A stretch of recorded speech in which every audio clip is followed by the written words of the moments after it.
I'm having fun today playing with these pockets.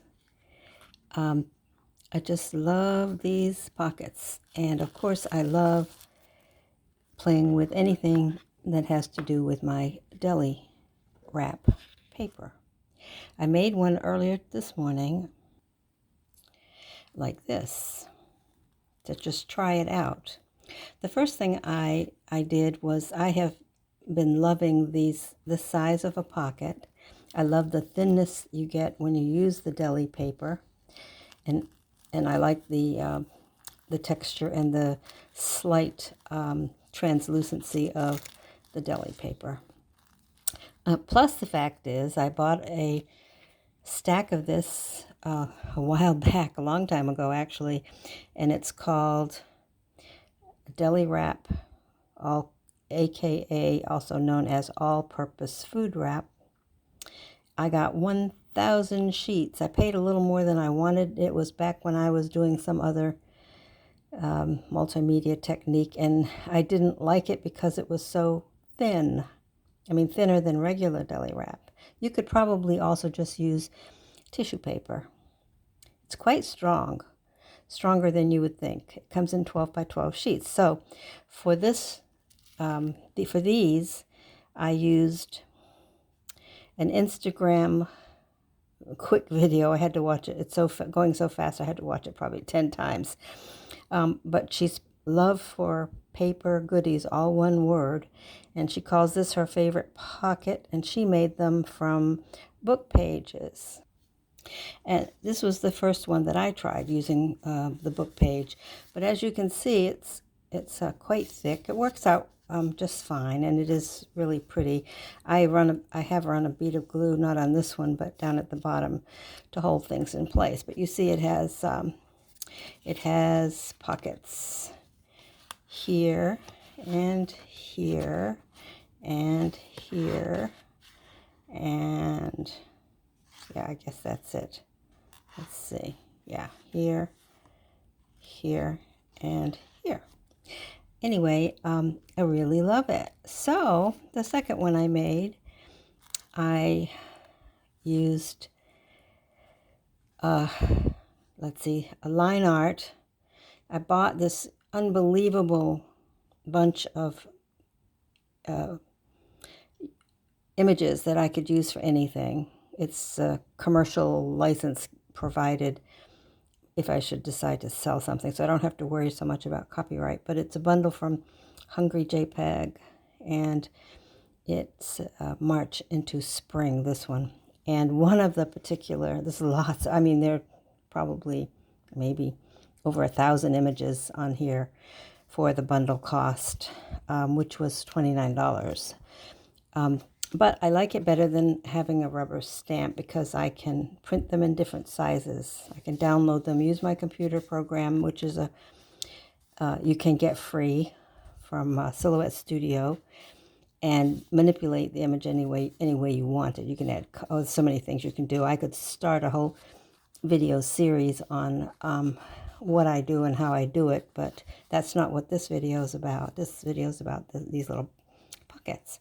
So I started here, and it also, the way it folds, it has, if you put this into a journal as a flip, which I probably will do, I have on a hinge, it has another pocket here. It actually has a pocket here as well, but the more usable one would be facing downward.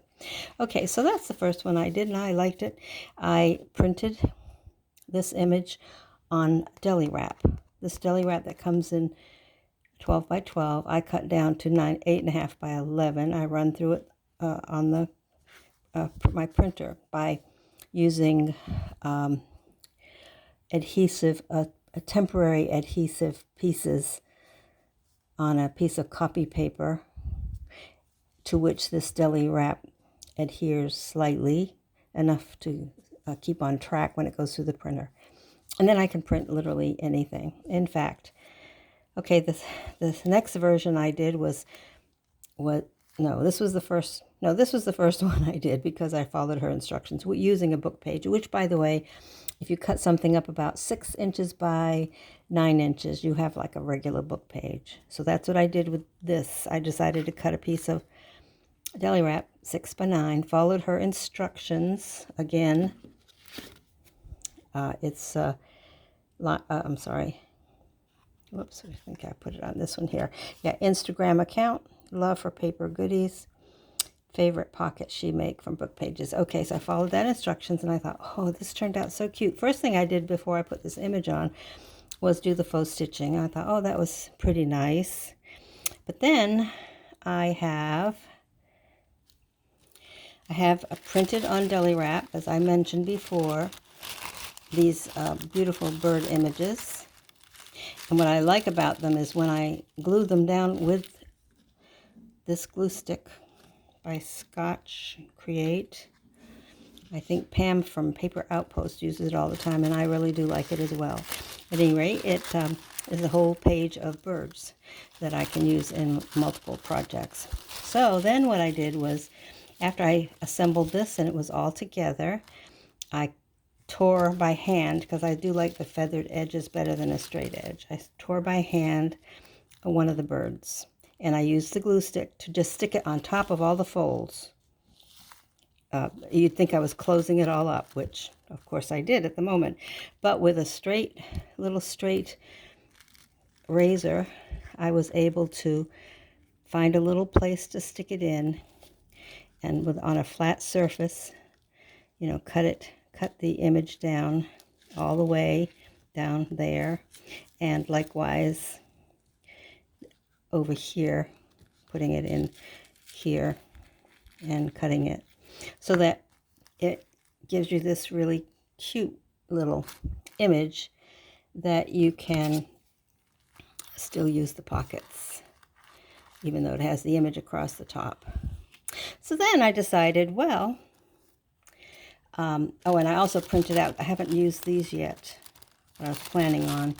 This also is from that line art package, the line art from Hungry JPEG. I have a whole page, and so I organized the bits and pieces, and you can see I've changed sizes of things, which is very handy.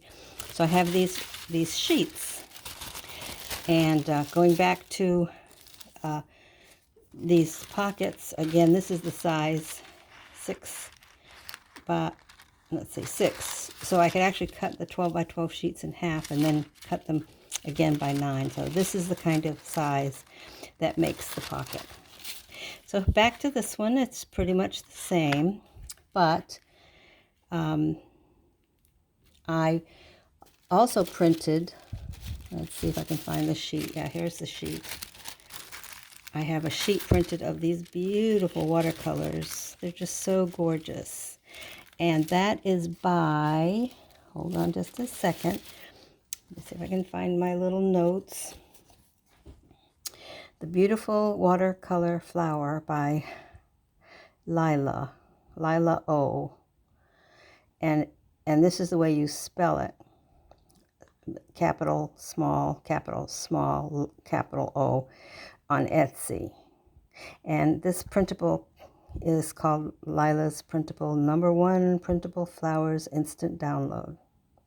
Anyway, I rearranged a whole bunch of them and changed some sizes because I tend to like to work small. These are gorgeous if you print them up. These are very high quality images, so if you want them large, you can print them up larger. So anyway, here's where I tore this piece from, right here, and put it on there. The same technique that I used for the other one, which is over here. Yeah, same technique I used for the other one.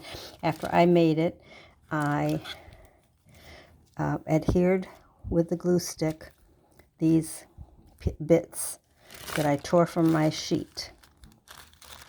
And of course, they are virtually invisible, the edges. It looks like I printed them that way, which would have been quite a trick. I suppose I could figure it out. But again, using this razor blade, I just sliced through the image going down in here, slice through the image going that way and this way, slice through the image going this way, so that I do have a usable pocket.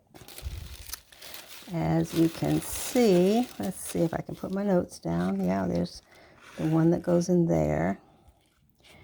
And, you know, I think I might have missed one. Or I folded it wrong. I think this one only has the two. If I hadn't already glued it, I could bring this one. Yeah, this one's supposed to fold one way and then another. But for some reason, I guess the paper is just so thin. Yeah, there should have been another pocket. Apparently, I folded it wrong. Should have been like that. So, yeah, this one comes across, though. Or maybe, nope. I'm not sure how I did that. I really am befuddled. I think I've got it folded somewhere inside of this packet. I should have done something a little bit different. Anyway, it's still pretty. I like it. And I just wanted to, if anybody is interested in any of this. So, useful information, maybe, for anybody who likes to try these things. So that's it for today.